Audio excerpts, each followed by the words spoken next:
Have you seen or heard of the minifig scan app? Well, in today's video, I'm going to be breaking down this app and whether it's good or not good for the LEGO community. And we're going to be giving my full thoughts at the end of today's video, but I first want to take a look at some data and jump into it. Now, I know this is going to be an extremely controversial video, so I can't wait to read the comments section, but regardless of that, let's jump straight on into it. What's up, everybody? I'm your host here, Cristo from Stud City, and it's hard for me not to talk about this minifig scan app as it's blowing up through my Discord server, as well as just across the LEGO community, as a bunch of other users are piling in to make their own minifig scan apps to profit off of it. Now, I will say this version is 100% free, along with some others, but you can simply scan this little QR code thingy here, and it'll literally instantly scan it. And what's cool is you could stack a bunch of them and scan all of them at the same time. Now, what's not cool is what it's doing to the market on, well, a lot of these minifigures,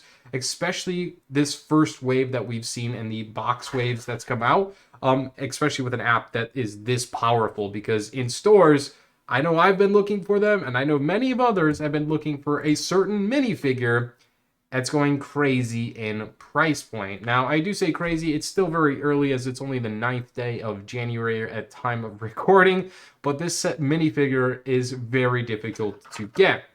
And it does come in the brand new collectible minifigure Series 27. If you don't know what minifigure I'm talking about, well, let's just put it into example. All the CMF collectible minifigures cost around $5 here in the US. Now, if we go over to a platform called Bricklink, which has real life data for what LEGO sets are actually selling for versus new, and also I filtered this to be all in the US, we could jump through the list and genuinely find minifigs selling between $4 and between $5, which is pretty standard. Even seen one go as $3.83, which is not very common, even though I think that's actually one of the stronger minifigs inside of this, but it is early at this release. However, already we see a minifig going for $12.50 up to $25. This is none other than the Wolfpack Beast Master.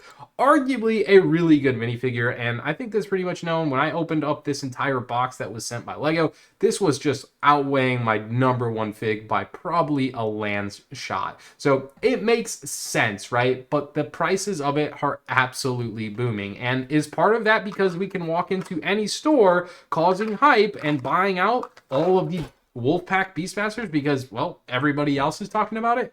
A little bit, and probably. Now, if we also go to eBay, we could see some similar price points. These are all sold listings, so $15 is kind of the going rate, between $15 and $20 for a minifigure that's still on the shelves, mind you, that costs $5. And it's all because of an app that you can scan. So these collectible minifigures are not so mystery collectible minifigures, right? They're basically pay to play.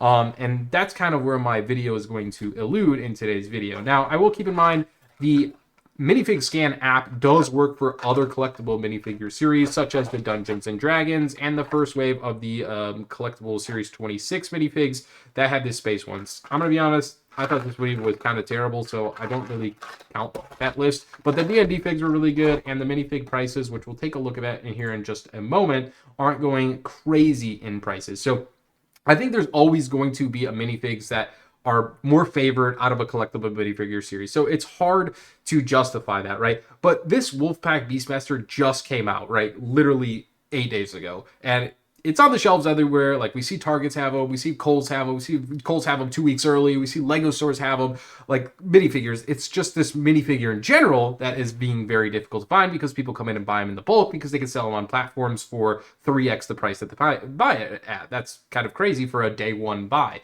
Now, going back to what I was saying about the Dungeons and Dragons minifigures is, and I think this is a prime example, Paladin, who is a very great minifig, and I think just one of the leading figs from this bunch, is only around 10, this is kind of skewed, it's around $10 to $12, I feel like. So he's even less, and he's technically retired. Like, you can't even get him out of the D&D figs because they're retired, right? They've been kind of retired. It's been kind of slim pickings for months now, as they retired at the end of 2024. So that's another really, really good example. And, you know, going through some of the D&D figs here, generally they're all around $5, which is what they kind of cost. So with that being said, Paladin Paladin is the most expensive of the bunch, and he's retired, been on the shelves for 6 months, and not even as expensive as the Wolfpack Beastmaster. Now, maybe he's just a way better fig than Paladin. I don't know. I think this fig's pretty fire, but again, that's more opinion based. So keep that in mind. Here's another eBay listing to showcase the Paladin price point of around $10 to $12. As I said, 10 of them for $120. That's $12 at Paladin. So, and these are actually sealed because you could just scan them. Now, don't get me wrong. You could have completely go and feel up the old minifigure packs that we used to get, right? Instead of scanning, you were able to just go and feel them, which would require a lot more time and effort to do. Nowadays, you could just walk down an aisle with your phone, ba-ding, scan a whole dozen of these collectible boxes, load them to your eBay cart right there, and sell them. And I think that's really disrupting the collectible minifigure space, in my opinion. So going through some of the other collectible minifigures, jumping to what was it, Series 25? This, another underlying issue here. Looking at some of the collectible minifigures from the series is retired, so keep in mind some of the prices are going to go up. That's just standard for retired collectible minifigures. But we could see some that are more expensive than the others. Obviously, there has to be winners and there has to be losers. First one is the goat herd, the shepherd here with the goat.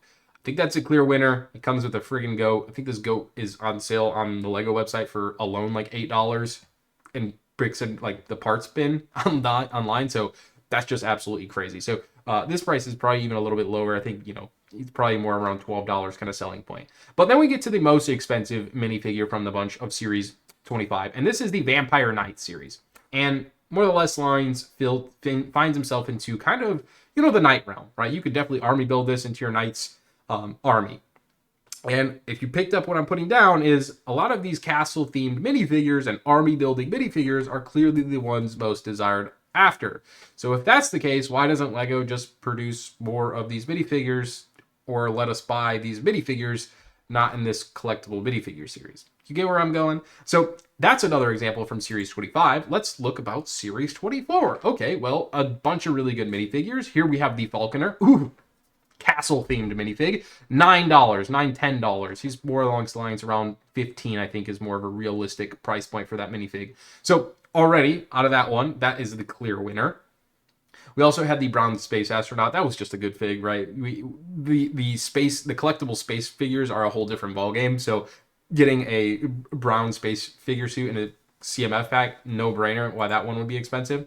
How about Series 23? This was the costume series. Well, if we go down the list, the most expensive minifigure is none other than the Knight of the Yellow Castle. Now, all of these minifigures are just costumes. So to get a knight costume with like a pony rider thing, like this minifig is good, right? It's good. I was arguably one of my favorite ones, but I love, the army building side of things. So a lot of these other minifigs were great, I thought.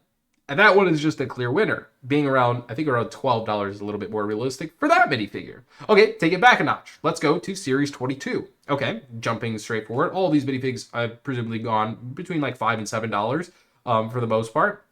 Well, going through this list, $12.99 for the space creature. This one actually shocked me. I could not believe this was most expensive, but then I thought about it, right? Going back to the brown spaceman and the collectible Series 23 or 24.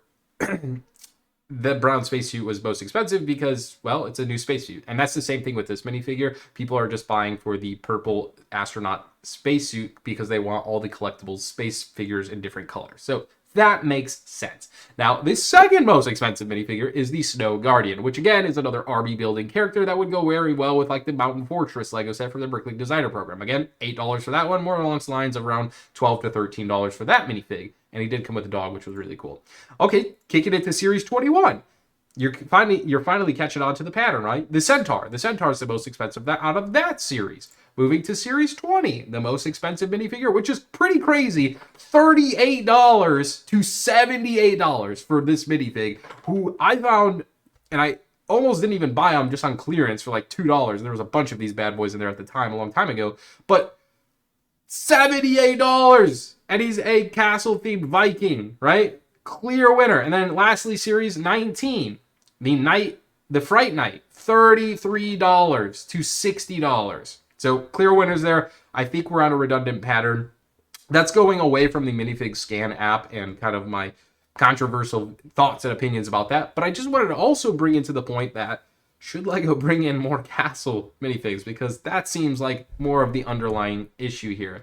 Okay, well, although I do love the collectible LEGO minifigures, I find it pretty astonishing that basically day one, week one, to see a minifigure price elevate above $15 and just be absolutely obliterated in stores every time I go there. And I have a bunch of copies myself. I have enough that I need. I'm not selling these. This is more along the line that I just wanted to make a video on it because this is interesting stuff. So my full thoughts and opinions are, is this minifig scan ruining the collectible side of these collectible minifigures? And I think 100%, right? Because people are going to obviously look for the dollar sign and try to cash out on these figs. Sure, that's one side of things. However, there is the also dilemma of, you know, the whole standpoint of collectible minifigs is to have the questionable minifig in charge, right? And don't get me wrong, I don't want to be spending $5 on minifigs to get the same minifig over and over and over again. But I also look at it from the standpoint of just kind of a normie, as Tyler from Life Break likes to say. Someone who doesn't go into the weeds in the LEGO space and doesn't have the minifig scan app and just like, hey, yo, cool, 12 minifigs. I'm going to try and go for, you know, I don't know, any of them, right? And he can never get that one because little does he know, everywhere online, people are buying and selling them. So anyways, that's going to wrap up today's video. I hope you enjoyed it. I would love to read your thoughts and comments in the comment section below. As always, thanks so much for watching. If you enjoyed this type of video, make sure to like it, and let's see if we can hit 500 likes, and obviously subscribe as we make our journey to 250,000 subscribers. Anyways, love you guys. I'm Christopher from Stud City. We'll see you in the next one. Peace out.